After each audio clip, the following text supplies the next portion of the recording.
I was rereading chapter 957, and based off of how explosive that episode was, episode 957, it took me back to 957 and chapter 956. Man, I got to thinking about Rox and everything Rox was trying to do and what Rox accomplished. It was still one of the best moments in One Piece when we found out that Rox Dizabek and the crew that he had assembled and what they set out to do and what they tried to accomplish was essentially erased by the world government. It's still spectacular to me that someone could subjugate Whitebeard, Big Mom, Kaido, Shiki.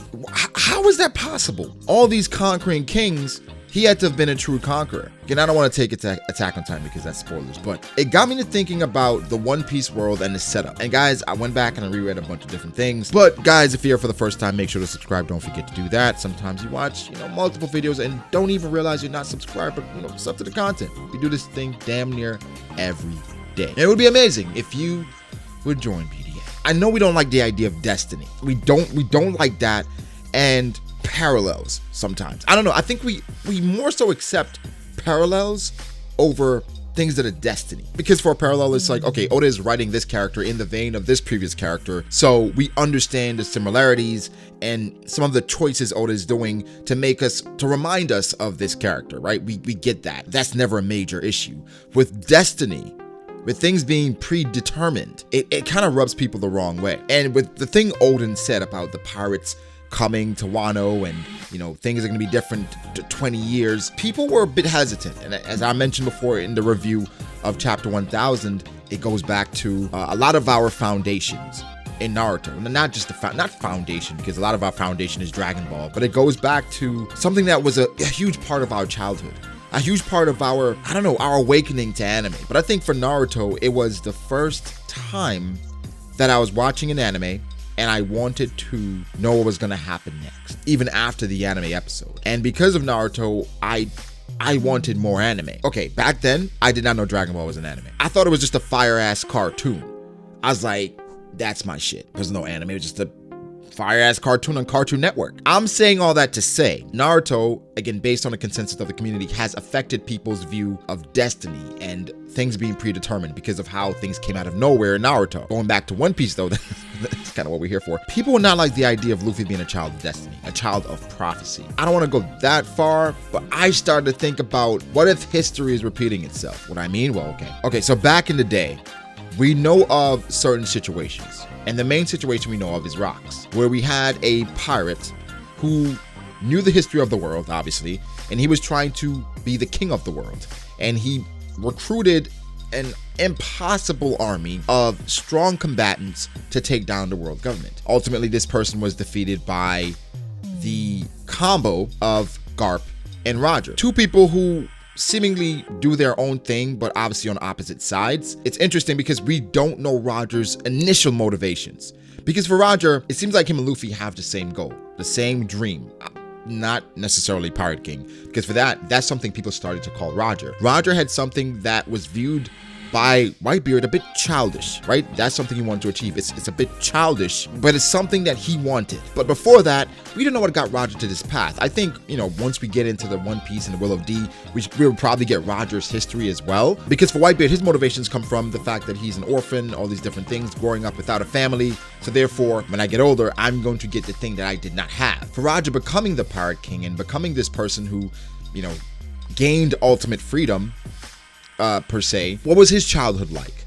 Well, because for Luffy, growing up in Great Terminal and everything he experienced there, and the segregation of the upper class and Sabo's things that he was going through, Ace's problems and his dilemma, understand Luffy's motivations, family, friends, things that are important to him, because Luffy, he values that over anything. But when we think of history repeating itself, what if that's happening right now? And again, I'm not saying a parallel. I'm saying based off of what happened with Rox, how was he able to do it? What did Rox promise Whitebeard, Shiki, Kaido, and Big Mom to follow him? What did he have in his arsenal? Because I don't see all these pirates, this caliber of pirate following someone like that, unless it's something that he has that is almost guaranteed to win. And for Rox, that's why it's not crazy that he had the ability to have multiple devil fruits. I think Rox back in the day definitely knew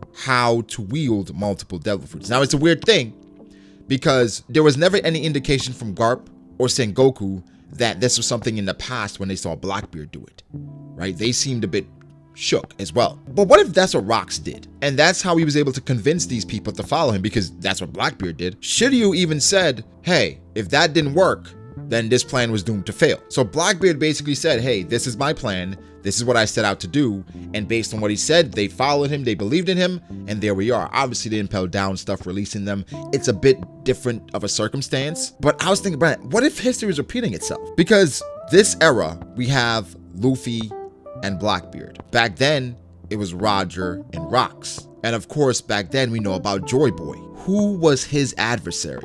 I believe there's one key person that Oda is intentionally leaving out of the story that will be revealed in the future that was the person who laid ruin to Joy Boy and the Ancient Kingdom. I don't want to jump to any conclusions, but I'm thinking about Imu, and Imu being the person that is a D, right? Because I think the consistent theme here is that the people in positions of power seemingly revolve around the Ds. The Ds are just built different.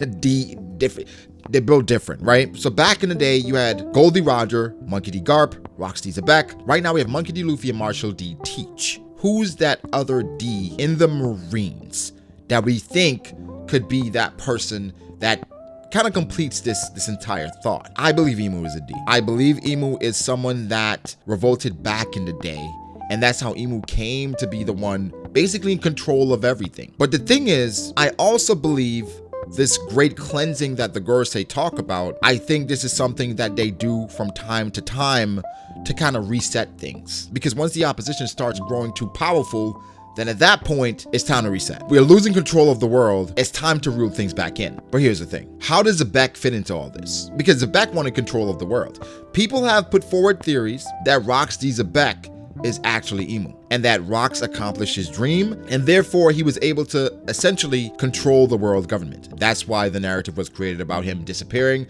when he's actually in fact Imu. I'm not mad at it. I'm not mad at it at all, because that's what he wanted. But based off of how he was going about things, yes, it's a status quo. Why would you disrupt this organization, this system, right? You're in control now, but you wanted to dispose of them. And that presents an interesting conundrum with Garp and the fact that he stopped them, knowing how much he hates the Celestial Dragons. And that goes back to just how pure of a person Garp is, and the fact that Roger helped him. The future is already set in stone, where the ultimate evil will be Blackbeard, and they're going to have to ally to fight against this evil. But there's so many factors out here. I'm thinking of Luffy and his decision once he finds the One Piece, because Roger found the One Piece. He said that they were too early. Luffy finds the One Piece. We know Shirahoshi's involved. Momonosuke will be involved. The Kazuki clan. What's the ultimate conclusion? Because when you think about all of this, I feel like the pieces are coming together in my head, but there's just like small blots missing. And I feel like I'm so close. I'm on the cusp of finding out exactly what the history of everything is, but it's one particular detail that I just can't make sense of. The Ancient Kingdom, how did they know? These poneglyphs had to have been made back then with the history of everything and scattered.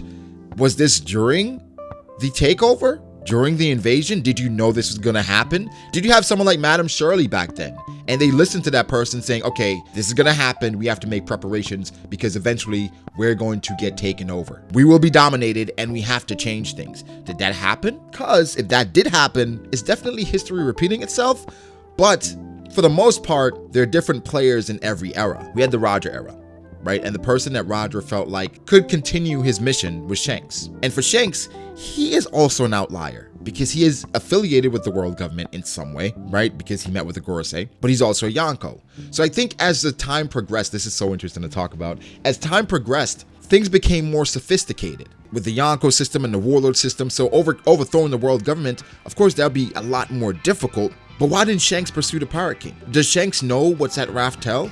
Did Roger or anyone tell him exactly what there was to know? We know Shanks met up with Rayleigh, but this is after Shanks handed off the hat to Luffy and essentially passed the torch down. Did Shanks not have the same ideals as Roger? We know Shanks absolutely looked up to him. Why did he not continue Roger's journey? He seemed like after Roger passed away, that seemed like his mission. He had the hat. He was next up. And obviously he acquired the requisite strength to do so. He's a Yonko, the youngest one, with an astounding crew. What happened to Shanks? But I think it's interesting that Blackbeard essentially is crossing over between two eras, where he felt like he's basically a part of Shanks' era. He's around his age, but he didn't begin to move until Luffy's time. Was Blackbeard the one that threw everything off? But again, when you think of the end of the story and you think of Blackbeard and Luffy, could Blackbeard be the final boss that the world government and the Straw Hats and the entire Grand Fleet fight against? I just don't know how Blackbeard would attain that level of power. Because for Garp, it wasn't like the entirety of the Marines went against Rocksteady Zebek. It was Garp and Roger. Of course, Garp had Marines with him, but it wasn't the entirety of the Marines. So this presents a different thing, and it's also going to be different because, again, Luffy will find the One Piece. Luffy will have the pieces in place to make a change. But does the only change have to be the removal of the Celestial Dragons? Because that's what the revolutionaries want. The removal of the Celestial Dragons, they don't care about the world government. That can remain. They understand why that is needed. Why Luffy? Because, okay, another question, again, I'm gonna end this because I'm rambling, but these are my thoughts. These are things I was thinking about with history repeating itself and trying to line things up with Blackbeard at the top. And now I'm starting to feel like Blackbeard will be the final boss in the midst of that final battle and not be some side arc that Luffy rids himself of and then go on to the world government. I think it's all going to be intertwined. What if Blackbeard comes to an alliance with Emu? What if Blackbeard becomes Emu? And then essentially he controls the world government. At that point, do you defect? If you're a Akainu in the world government, Blackbeard is now in control because of whatever reason, the power he acquired. The more you think about the story that Oda has created and how seamlessly these things go together and how far we are away from the actual truth over 1,000 chapters in, it's mind-blowing. Bro, we know so much, yet we know nothing. I gotta really think more about this, but I wanted to consult with you guys. I wanted to get you guys' opinion on this. How do you guys feel about the end of the world?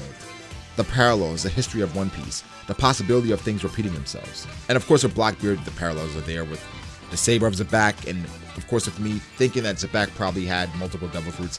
Blackbeard had to learn it from somewhere because he knew it would work. These are questions we need answers to, and I can't wait to get them. Guys, give me your thoughts. What do you think about all this? I know, but what do you think? Just let me know below. I'm really intrigued and interested, but my mind is just racing right now. Give me your thoughts. Make sure to like the video if you did. Subscribe to the channel for more content like this. Follow me on Twitter at B.DA. Follow me on Instagram at B.DA. Thank you to my patrons. I appreciate you guys so much. Guys, make sure to like and subscribe, and I'll catch you in the next one. Peace.